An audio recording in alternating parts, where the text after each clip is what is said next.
We all know what it means when Acura brings a prototype to the stage. That means it's coming.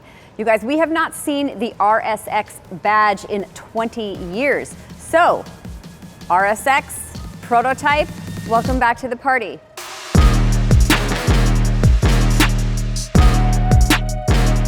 So I'm gonna level set first. We have limited information on this, but I'm gonna tell you everything that I know. So this is going to be an all-electric vehicle from Acura. This will be underneath the ZDX as far as the lineup goes, so a little bit smaller, same size as the RDX. But let's take a look at it first, just to kind of check it out, and let's start with the front end here.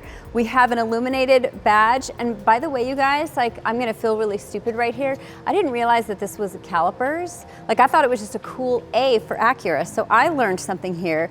The illuminated badge I think is really cool.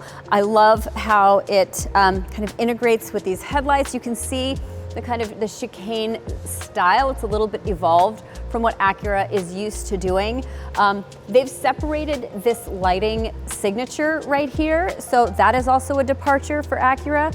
And of course, you don't get that kind of diamond grille that they normally have here. You don't need a grille, it's an electric vehicle. Overall, I kind of like the face of it.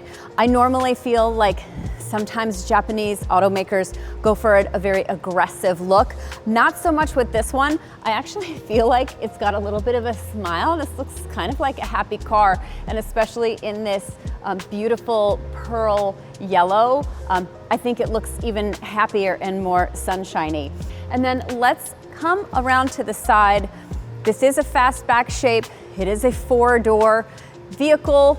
It is a crossover body, so the RSX was always a coupe. I'd love to hear what you all think in the comments about this choice that they're making here. I feel like it's sort of inevitable. Like I said, it's the same size as the RDX. However, you can tell that the wheelbase is a little bit different. It's a little bit longer. That means you have shorter overhangs in the front and in the rear, and it's going to allow for more interior space. I'm not allowed to look on the inside. Again, this is a prototype, but I feel like, rest assured, you're going to have plenty of interior legroom in the front and in the rear. This is a concept, so yeah, we've got 21-inch wheels here. I can't be sure if we're going to get 21s on the production model. I would probably think more like 19s, maybe 20s on a top trim. But I think they're really, they're kind of flashy and neat, and I think they work appropriately well with the concept car. Okay, so let's come into the back here and check out some of the built-in aero that's here. The first thing you notice is this little sort of ducktail aero on the back. I think this actually looks pretty cool. It's fairly aggressive. It's going to be static. This probably isn't going to move or be active aero, but I think that's cool. And then I'm going to direct your attention to this, because this is a brand new thing for Acura. So there will be no caliper badge here, which you're used to seeing. This is going to be a new treatment moving forward from what we've heard from Acura PR. So it's a new typeface, which I think is really cool. I think a lot of car companies are sort of moving in this general direction. You do get some more active aero here, some at the rear wheels. You have basically like some little side vents here to help with cooling when it comes to all of your batteries and the motors that you have underneath here.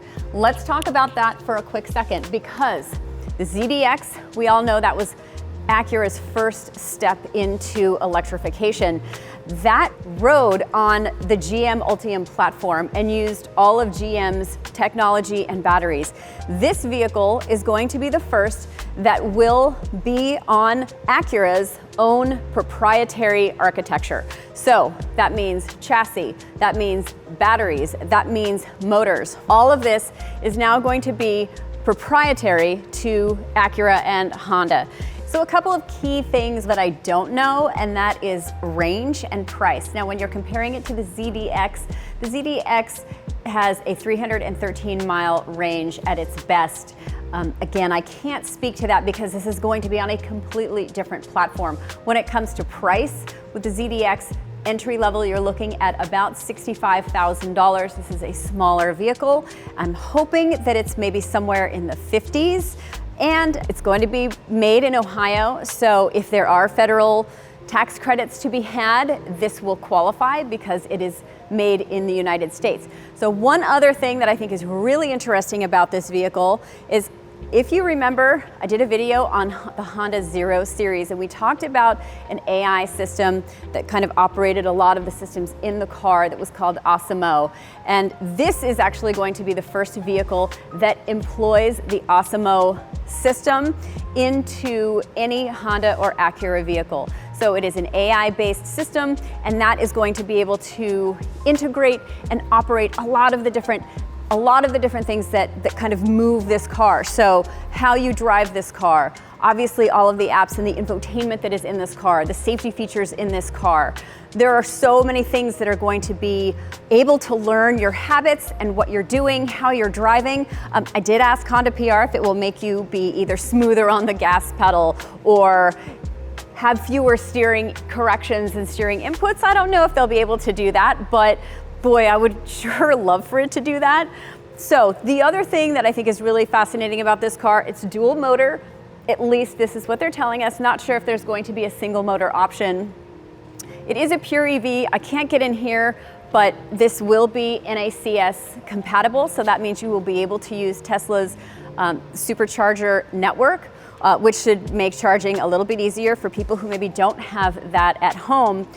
But also, I'm not sure if this is going to happen right as it comes out, but this will have vehicle to load capability, which means, yes, you will charge this vehicle, but you will also be able to charge other things with this vehicle. So that can come in awfully handy if, say, there's a blackout and you need to charge some things at home. I don't know, maybe you want to be a little brave and take this thing camping and you have a refrigerator. That may be handled with an over-the-air update, which of course, as an EV, especially with the Asimo system, you're going to get a lot of over-the-air updates that will literally keep this software as updated and as current as humanly possible.